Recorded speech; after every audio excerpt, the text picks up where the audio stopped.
Good afternoon. I'm Rob Wright, Chief Editor of Life Science Leader magazine, and I'm here at the Bio CEO and Investor Conference in New York City.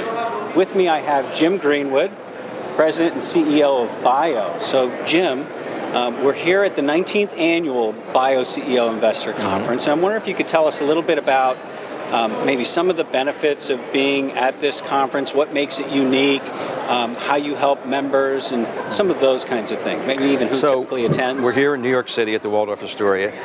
This is where Wall Street is in this city. This is where a lot of investors are, and about 500 of those investors are here with us.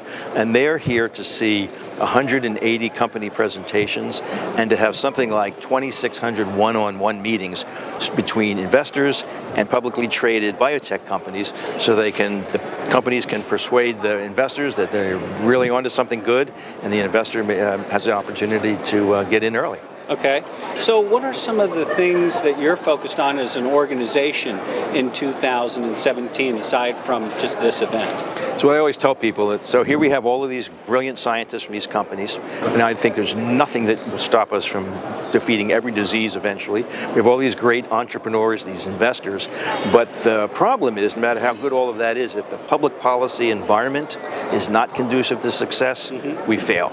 So not only do we put meetings like this on here in San Francisco and around the world, but we also spend a lot of our time advocating for good public policy and against bad public policy that would hurt our ability to innovate. Okay. You mentioned innovate, which leads me to a question I've been very curious to ask. So how does Bio help its member companies continuously innovate? Right.